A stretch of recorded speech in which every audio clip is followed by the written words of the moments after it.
I have gotten really good at being grounded in the groundlessness. In my experience, mindfulness and meditation and cultivating a connection with nature is what helps me find grounding amidst the groundlessness and the chaos that comes with life. And that's what we talk about in today's episode with Eleanor Medina. Eleanor is a holistic nature therapist, and she shares all about how meditating with nature, and in particularly the moon, can reconnect us to ourselves, spirituality, and the natural world.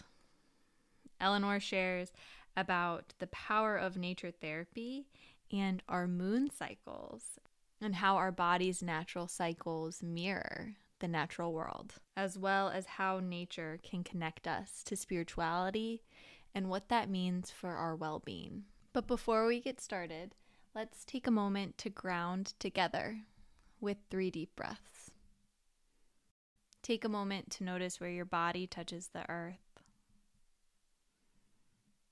Soften your gaze or gently rest your eyes. And let the shoulders relax down the back. Take a big breath in. Exhale, let it all out. Again, inhale, fill your chest, fill your belly with air. Exhale, open your mouth, let it all go. One more inhale. And exhale. And return to that connection to the earth. And open your eyes as you return to this space. Eleanor and I just started this call talking in Spanish, so I'm already so excited for all the places and unexpected turns this conversation can take.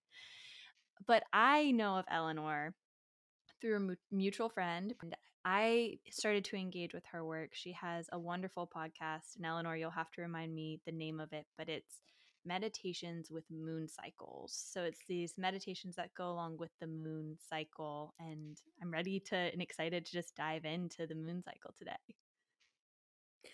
Thank you so much, Holly. It's so great to be with you, really. I am so grateful that Preston connected us and feel really honored to talk with you. We can start absolutamente with Mindfulness with the Moon. That's the name of the podcast series, Mindfulness with the Moon. And we just had a full moon. Yes, that's why I Recently. feel like this is perfect timing for our conversation today.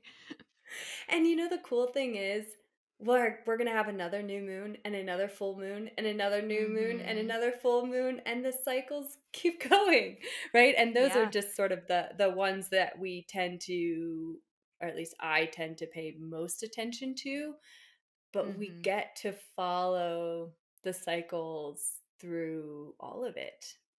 And if we want to, if we choose to, and I find that can be helpful. Yeah. How did you first begin engaging with the moon cycles and noticing the benefits of working with it? Well, one thing I'd like for us to bring into the conversation, which is something that I talk about in Mindfulness with the Moon, which is a lesson that I learned from a teacher of mine named Robin Wall Kimmerer. She wrote a book called Braiding Sweetgrass. And I've heard so much about that book, but I haven't read it yet. it's a wow. And it's also dense, but really poetic and beautiful too. So one of the aspects that she brings up is calling aspects of nature him or her instead of it. Because when we refer to the moon as it's an object. We're objectifying and acting like it's not real. So one of the invitations that I have for us today is to say, how did you start following the moon cycles and paying attention to her. Because la luna Absolutely. en Mm-hmm. español, por ejemplo, is a great, la is feminine and luna ends with an A. And so Mm-hmm. in most cultures, there's that kind of relation. So I started, and I appreciate your question as well, but I started engaging with her, gosh,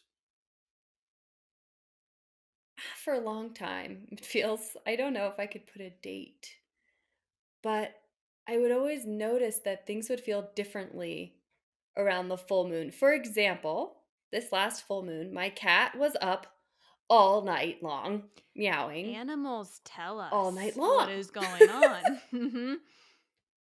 My dog Luna Uh, is always way barkier at the full moon. I can notice. yes. And so having that awareness, right? I love that your dog's name's Luna too. That's a very, very Very much in fitting. line. Very fitting. Exactly. So I noticed that, I mean, the moon controls the tides. I mean, let's just Mhm. be point blank about it. And we are 70 to 80% water. And so if we don't think that our water bags, also known as bodies, are not influenced by the moon, I think we're really missing something of extraordinary value. Mhm. And so bringing the moon into the conversation has been a big part of my practice for a long time personally. And then mindfulness with the moon came about because I was in a 2-year mindfulness meditation teacher training Mhm. with some incredible teachers. Jack Cornfield and Tara Brock were the leaders of this program. Amazing And teachers. it was fantastic. I would recommend the program to everyone. In this program, we had to come up with what's called a practicum. Two practicums, one halfway through and then another where we teach the lessons that we've learned. And I thought, well, I'm really interested in the moon and the moon cycles. Why don't I create a meditation series that's linked to the moon that is 29 days? We're using a synodic month or synodic month. There's a couple ways to say it. Where we look at the moon cycle in 29 days from new moon to new moon again. Mhm. And there's a lot of different schools of thought, but that's the one that I was working with. Also was working with an amazing astrologer who you can also link named David McConaughey. Okay. And Ayurveda Dave is what he goes by. And he was really supporting me. I don't know a lot of the logistics about what's happening with the moon. All I know is that I feel energetically different based on what's happening Mhm. in the moon. And I wanted to learn more about that. So I share a little bit about the moon in the podcast and a lot about mindfulness meditation, but Mhm. linking it to the cycles of her because we're not disconnected from the earth. We're intimately connected. And having those reminders in 29 days to create a meditation practice consistently was something that I knew was going to be supportive to me. And then if I think it's going to be supportive to me, then I think it's typically going to be supportive for people who I love in my life Mhm. and the people who are also Absolutely. looking for support as well, who are able to find the Yeah. podcast. I think it's great that you pointed out referring to Moon as it versus her. That's one way in which we distance ourselves from the natural world and start to see humans as separate That's from right. nature. But That's humans are right. not separate from nature. We are nature. So, Yes, starting with that language, that's a great way to reconnect. And I think a lot of what I've been exploring this past year is a lot of healing through reconnecting to nature and doing hmm things just like you said of like tracking the moon cycle and working with her. And then what a beautiful idea yes, incorporating our meditation practice with that. That's like such a great yes, place to start for meditation and for this deeper relationship we're cultivating with the natural world and this other part of ourself that we're often disconnected from. exactly. Beautifully said. So beautifully said. Yeah, this idea that we are separate from nature, that she is not intimately a part of who we are, is part of why we're so sick Mm-hmm. in our world and in the US culture and in the Western culture. A lot of Western cultures are experiencing this ecological grief, this disconnection, because when we're disconnected from the earth, we're disconnected from ourselves and we're disconnected from each other, and Mm-hmm. the cycle goes on. Yeah. So part of the work to reconnect, which is also incredible work by Joanna Macy, who is also in this nature world. She is just a leader in working to reconnect people back to the planet, because Mm-hmm. that, I believe, is the most simple and clear way for us to start to move towards healing. Mm-hmm. Absolutely. So you're a nature therapist, correct? Yeah, Yes. I So I'm am. curious, with being a nature therapist and with this course you created about mindfulness meditation with the moon, has that, I guess maybe first starting for listeners, do you mind sharing what is nature therapy and Mm-hmm. what that practice looks like? How is that different from a regular therapy session that people are more familiar with in their minds? Mm-hmm. Um, so, what are the differences of that? And then, do you incorporate working with the moon in your nature therapy sessions? Is that an element you see play out with clients? Mm. Yeah, beautiful questions. So, nature therapy, it started very much like it sounds when I launched my private practice, where I was seeing people in nature. Because, I'm asking people to be present in our sessions, and the most normal and comfortable way for us to be present is when we feel the wind on our skin, when we hear the birds chirping in the background, when we feel the earth feeling ourselves seated on the earth and our grounding connection to her, when we are able to look at the squirrels that are chasing each other around. What when we're looking at the dogs walking by, it's like that is what I'm teaching. So I want to put people in the most healing, most presencing place in the world, not in like a stale office. During COVID, this is kind of there's a roundabout thing here, but during COVID, I went online, and then my husband John and I moved to Mexico, and we were traveling all over Mexico, and I was exploring totally different lands. And really, when I moved to Mexico, I started following the moon cycle because I was having a really hard time. Mm, And somehow, there were some beautiful moments, but it was also extremely difficult. And so, tracking the moon cycle, I would have these little ceremonies for myself of deep prayer, of like, okay, it's the new moon. I need help. I need support. I'm feeling chaotic and lost.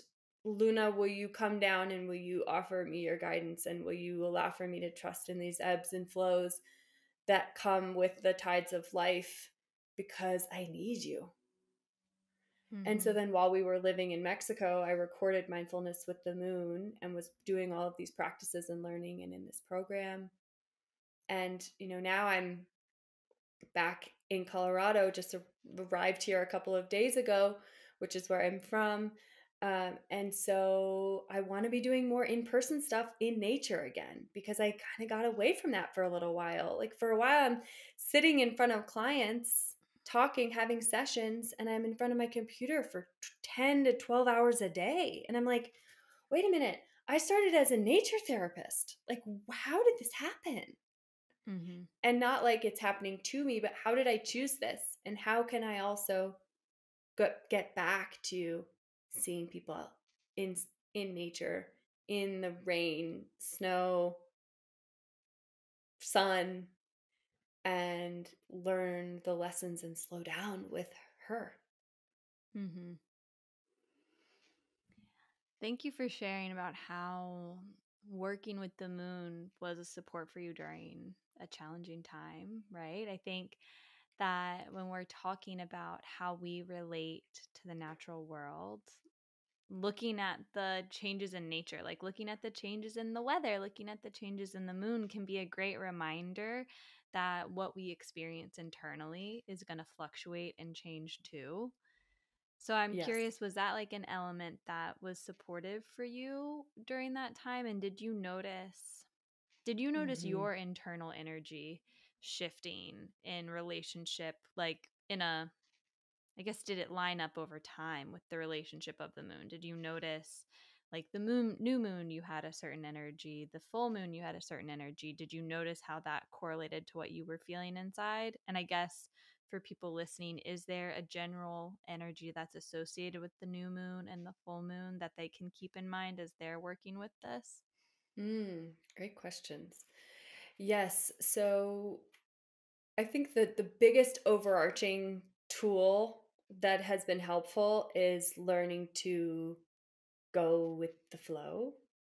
Mhm. My husband John says ride the ride. Like, and there's no right or wrong energy based on the different moon cycles, right? Mhm. However, I talk about this in mindfulness with the moon, and there typically the new moon is seen as darkness, death, dying type of energy. You know, Mhm. there's no light that can be seen typically. And so it's this time of going underground and doing a lot of the deeper inter interpersonal and external work, inter and external work that allows for us to really be with the darkness. And Mhm. then as the phase continues, you start to see more and more of the light. And then of course the full moon is when it's the brightest. And typically David McConaughey says it's like hot girl summer, you know, like woo, everything's just like bright and so much energy, and the dogs are barking more, and you know, my Mhm. cat's sprinting around the house, and things feel chaotic and overflowing, and you maybe want to listen to music louder than you had, and things are in full bloom, Mhm. and it's summer, and then it starts to wane the other direction, and we then go back into the darkness again, and then go into rebirth Mhm. in the winter, and then the cycle continues like that, you know, where we go Mhm. underground and we connect and we get quiet. And the other really beautiful thing that I've been learning about the moon is how my period is connected with the moon Yes. cycle. We can't not go into this right now. Right? Of Such a key course. component. Yeah. Such a key component. And you know, one Mhm. thing that's been really curious to me, is following and tracking my cycle in tandem with the moon and seeing how that's been really supportive to me. This is who we are. Like, this is the most natural part of being a woman, is shedding and staying in cycle with the moon, and having my own cycle has allowed for me to also pay more attention to the cycles of nature, to the cycles of the moon, etc. Mhm.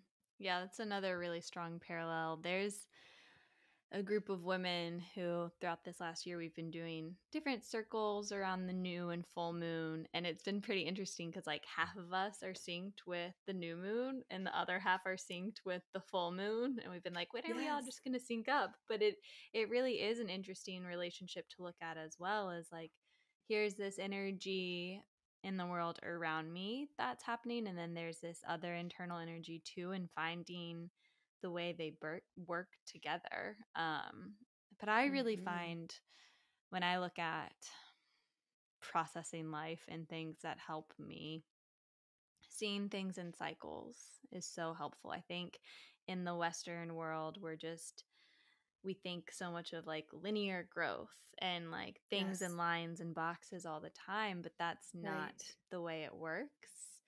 So when, we're working towards a goal or moving through a challenge, remembering that it's like a cycle too, and a cycle is whole. So like even in those Mhm. moments of the darkness, like there's still some of that light there because it's a whole cycle, and in that real light Yes. there's like space to find that rest and that steadiness too, and knowing that like just because I'm in this phase, I'm not going to be there forever, and I'll never not be here again. Like we're going to repeat this and have a chance to come back and Mhm. approach these, not the same but similar emotions and things that might come up again and again and again. And then it can Yes. become about being a constant practice versus being like, I must get it right this time. And then now that I've accomplished it, I'll get it right every time from now on. It's like, well, we're probably going to Right. keep like revisiting this, and it's going to be really different every time. And sometimes we'll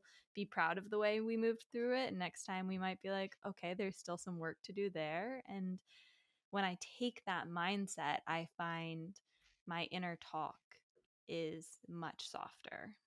And when I don't approach it that way, that Mean Girl soundtrack goes on in my head, and I'm much more critical of the way I'm engaging with the world and myself. Mhm.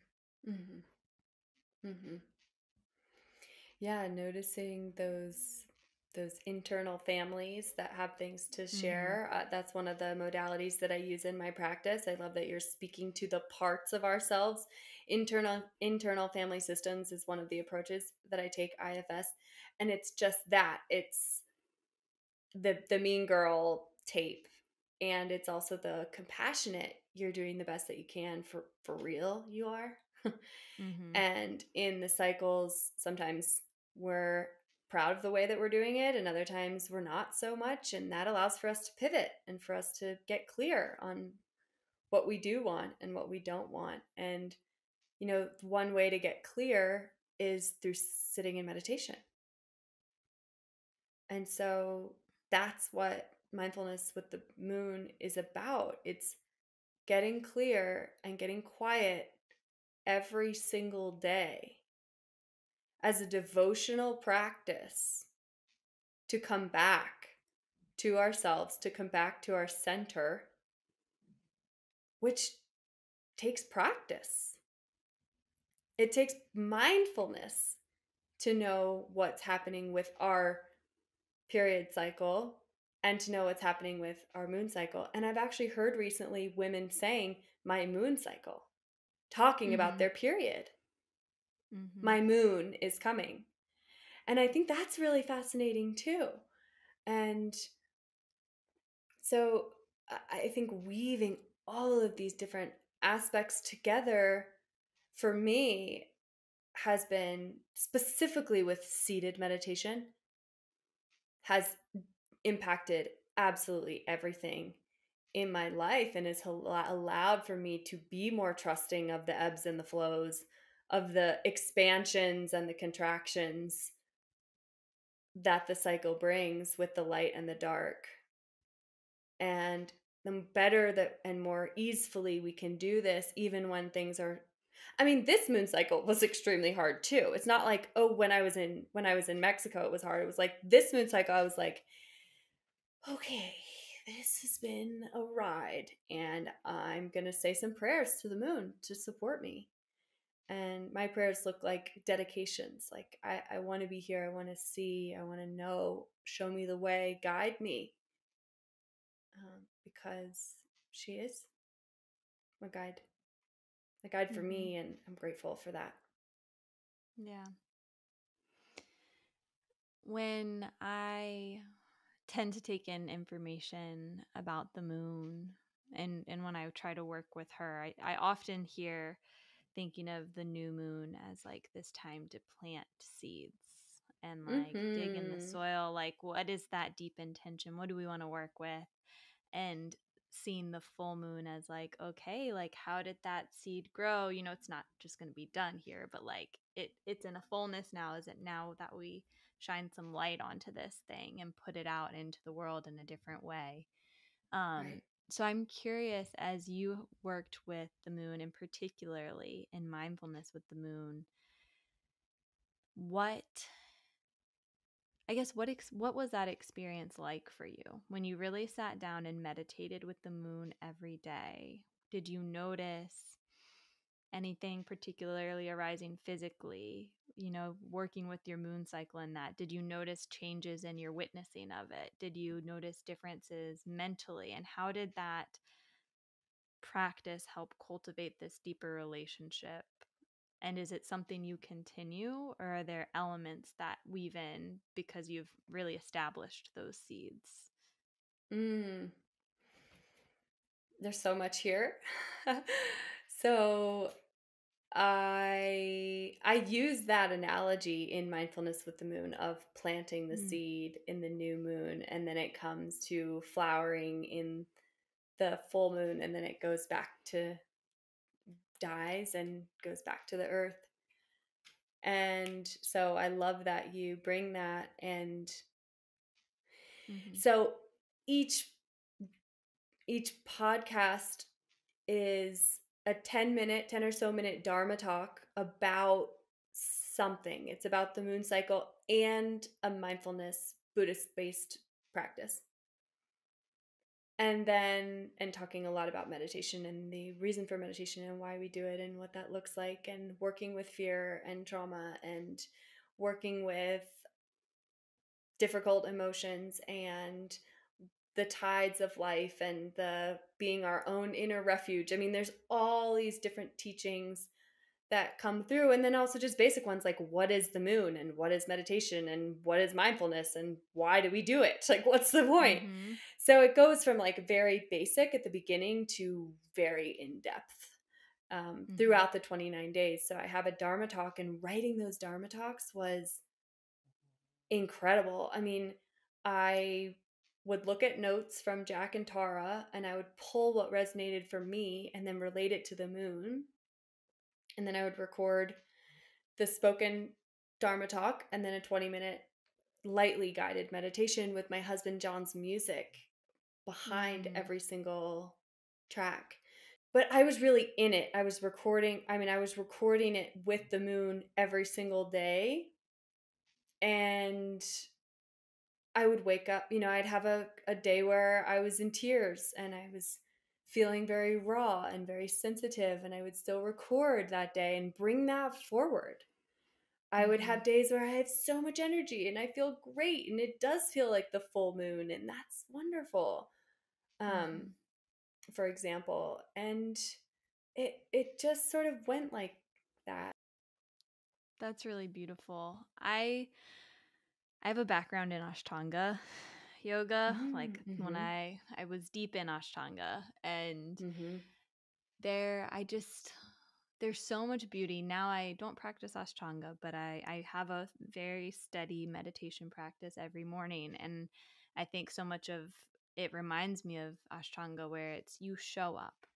And like, Yes. regardless of the internal weather, regardless of what's happening within you or around you, the practice isn't about what you do, but it's about that showing up and being there for your fullness and all of it.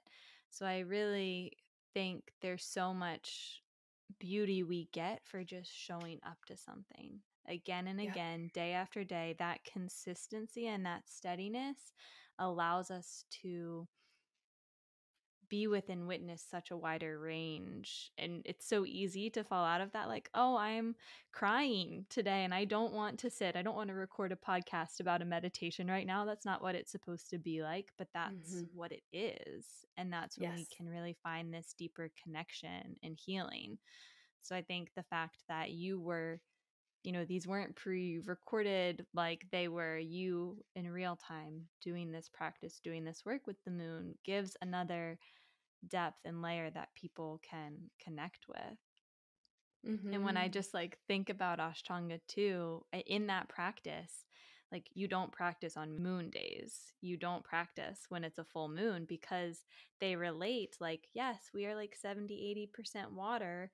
That pulls the tides. That's also going to make your body off balance. And then on women's moon days, you don't practice on those days either. And it's this honoring of the natural world and our natural bodies and the practices as well. And those are days you could certainly like show up and sit in meditation. But honoring that your body might need different movements and different ways of engaging based off of the things that are happening within the world and within our bodies. Mhm. Yes. Yeah, when you share this, reminds me of one of the Dharma talks that I have in Mindfulness with the Moon, Do which you is mind just sharing devotion. what a Dharma talk is for those who don't know what that is? Yes, thank you. Thank you. Mm-hmm.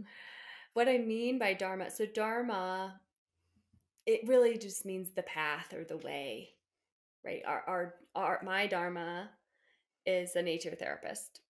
I truly Mm-hmm. believe, and there's so much more than that because I'm more than just my work, but it's my path, it's my teaching. Also, Dharma can mean teaching. It's a teaching Mm-hmm. of what what we're focusing on, right? So it's like, okay, here's the Dharma, and your Dharma in this moment at least is to create this incredible podcast to increase wisdom and connection with the wise one inside. Right? So we each have our Dharma. And without going into too many of the nuances of it, for me it's like this is the teaching of the day. So the Dharma talk, the teaching. Mm-hmm. And I think that sometimes having those teachings roots the meditation in practice. And so one of the Dharma talks was about devotion. What are we devoted to? What are we choosing to do every day? Are you devoted to your meditation practice? Are you devoted to your Ashtanga practice? Are you devoted to spending time in nature? Are you devoted to your work? Are you devoted to your relationships? Are you devoted to your inner spiritual health? There's so many different things that we can choose to be devoted to. And having a consistent practice, I mean, I've been moving for the last several years consistently and creating a a consistent meditation practice, I swear, has been the only thing that has really supported me the most through these turbulent times. The grounded, like the we were saying briefly, Holly and I, before hopping on this podcast, like the having ground in the groundlessness of life, which is something Mm-hmm. that Pema Chodron, a teacher of mine, talks about on a regular basis. So I haven't had a consistent home. I haven't had a place that I get to continue to return to. I haven't had a consistent bed. Like so much of what we think of as grounding, I haven't had. I haven't chosen for one reason or another. I'm choosing it now, but it's been a journey to get here. And even when we do have the groundedness of a bed and a garden, there things still arise. And I got off my meditation practice for a little while after I finished Mindfulness with the Moon. I felt great when I did the series, and then I kind of slipped away, and I made a commitment every single day in June. I'm getting back in my meditation practice, and I feel so much more clear. I'm like, "Oh my gosh, this is so helpful for me." And so it goes like that. We're really on it, Mm-hmm. and then we take some time off, and then we're like, wait, I have to recenter, I have to realign, I have to become grounded in the groundlessness again. I'm going to create a meditation practice again. So, and again, like it's not about why I haven't said this actually, so it's not again, but it's not about meditating every single day to say that we're good at meditating. It's about come, like you said, what are we devoted to? Devoting ourselves to being quiet, to listening, to asking to be guided, for me anyway, to be, show me the way. Some people pray to a higher power, some people pray to a being, some people sing, some people, you know, have conversations. But I think one thing a friend has been talking to me a lot about is spiritual health and spiritual wellness. Mhm. And that looks like showing up and being devoted to something beyond just when shit is hitting the fan. Mhm. And why Every do you day. think that's so important? Why do you think that devotion to something that isn't our bodies, a human being, a human thing or creation, why is that such a key component of overall well-being and wellness and spiritual wellness? Mm. I have many things that I would say, but I want to know from your perspective, like why? Why do you think, Holly, that's important from what you, from who you are? Mhm. For Why? me, Why do we need that? I think there are a lot of layers. Mm-hmm. And this isn't the answer, but I think the first thing is like one level is like what a humbling reminder. Like Mm. I like when it like takes the pressure, the weight off your shoulders. It's like I don't need to Yes. carry the world on my shoulders. The world can hold me here. Like it's not Mm-hmm.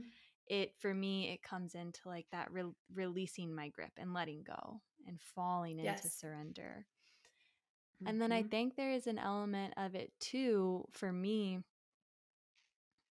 so much of this like oneness and connection. And Yeah. I think that humbling is a great reminder that like there is something greater. I don't like the idea that I would be the greatest thing or that a human would. That's frightening Yeah. to me.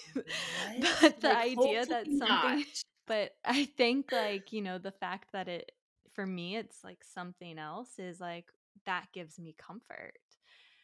And Yes. I really see this thread of seeing that we aren't that thing. But for me, I just see things as oneness. Like we are the divine as well. So that thing that is greater for me is in the earth, it's in you, it's in me, it's in whatever you might believe as well. Yes. Um, and that brings me closer to me. It brings me closer to you. It brings me closer to the world around me. So Yes. that's what it is for me, but I Yeah. think I notice the reason I ask this question is cuz I definitely feel myself going deeper and deeper into that spiritual world, which I've always felt Yes. connection to. But I notice like some people it's very easy to engage with this about, and others it's not. And I think Right. it is a part of our well being that doesn't Mm-hmm. often get a lot of light. And there, for good reason, for a lot of people, there's a lot of fear around spirituality and religion and trauma around those Yes. things. Yes. But I also want to lean into like, it's a famous quote. I can't remember by whom, but it's like, we are not human beings having a spiritual experience, we're spiritual beings having a human experience is the way Mm-hmm. so Mm-hmm. if we're not Sounds tapping sounds into like that, Ram Dass or some yeah, beautiful yeah, creator someone like that. wonderful like that. Yeah. Yes, yes, I agree. And I think it's really important that you bring up the challenge that a lot of people can experience from organized religion, from saying that this is the way. Hmm. Um, and I think once, even the word prayer, people are like, wait, whoa, what do you mean by that? Which is why I say that can be song. That can Hmm. be, sitting down and listening to yourself, which is really not yourself at all. I mean, a lot. in a lot of the Buddhist traditions, this concept of no self is something that's practiced a lot. Like, can we just sit and take witness to the mean girl coach, to the different parts of ourselves that have the crying part that is active, to the one who's like, I got this, all of the different parts. And spiritual health and spiritual wellness is fundamental in our in the overall health of our world, I believe. Mm-hmm. And when we're not talking about spirit, when we're not talking about soul, when we're not talking about nature, when we're not talking about mind, and we're not talking about the body, like when we're not talking about this whole package, Mm-hmm. specifically in a therapeutic context, I think we're missing the the whole point of being here on this planet. Like, where did we come from? Great question. Mm-hmm. How is this happening? And I've been an existential philosopher my whole life, wondering how and why and what happens after we die and why am I here? And I remember looking at myself in the mirror when I was 6 years old and like pinching my face and being like, is this me? And like, what does that even mean? Mm-hmm. And then now taking these spiritual practices and like, maybe it's not even me. Yeah. Maybe it's just this body and soul and spirit that I've been gifted this go round, and it's my dharma, my teaching, my path to explore all of the different realms. And so I do that in my work. I support people with spirituality, and there's many layers to that. But starting with meditation and then working our way into psychedelic work, looking at the past, looking at where we come from, why we are who we are, and who we choose to be every Mm-hmm. day is a spiritual practice. Mm-hmm. Yeah, and I really like to lean into spirituality with like it's not about thinking we know the answers or even finding the answers. It's just finding Mm-mm. this connection to that oneness as we move through this lived experience.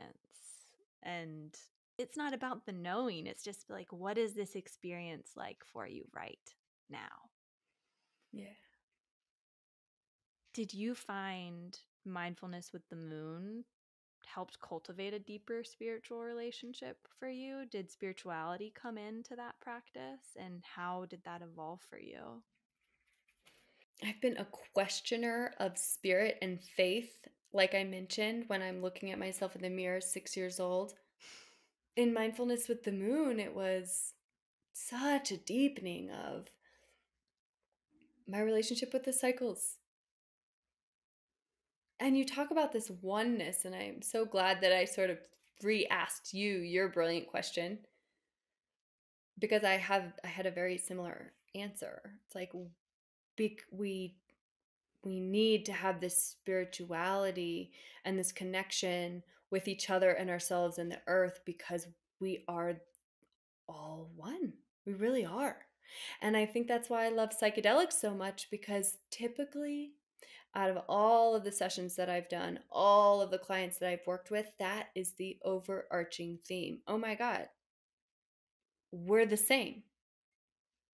I am the breeze. I am the river. I am a plant. I am the universe. I am a beating heart. And I am a soul and a spirit beyond that, as are you. And so for me, it's just been this natural unfolding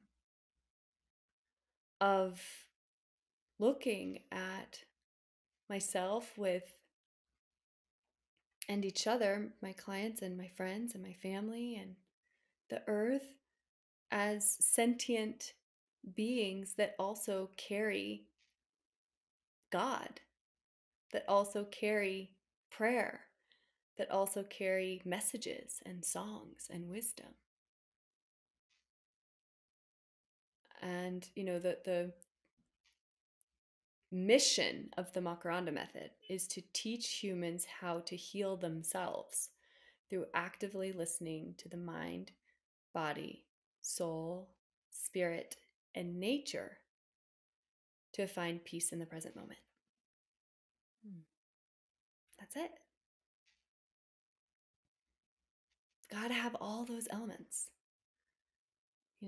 To think that we are the the one and only, it's like you were saying, it's humble to remember that we're just a drop in the web.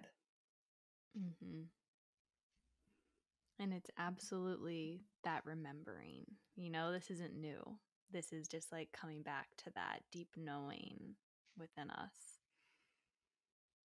Yes. Thank you so much for taking time to dive into all of this with us today. Do you mind sharing how people can work with you, stay connected with you, support you and your work, and work with you? Be honored to connect. And that's really just what this is all about. This whole life thing is connecting to ourselves and connecting to others. And so I invite you to visit my website, themakarandamethod.com. And then you can also follow me on Instagram. You can follow Mindfulness with the Moon on Spotify and on most platforms. And you can make a donation for that on our website as well, which is how we keep it going.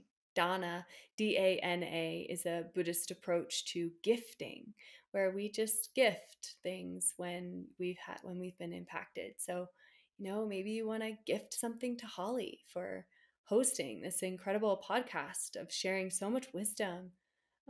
Maybe you'd like to give something to the Makaranda method to continue to allow for us to share these wisdoms and allowing to create this aspect of giving, because when we receive, it's the natural flow on the other side to give. So all of that are ways to stay connected. Thanks for asking. Thank you so much for taking the time to listen to How the Wise One Grows podcast today. If this podcast has been meaningful in your life, it would mean the world if you could share an episode with a friend and follow us on your favorite streaming platform and on social media. And if you have the capacity, you can join the How the Wise One Grows Dream Team. There's a link in the show notes, and you can become a supporter of this podcast for as little as $3 a month. Supporting this podcast at any amount makes it possible and means the world. And so do your comments, shares, and reviews.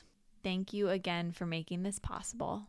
And until the next time, let's keep taking it one breath at a time.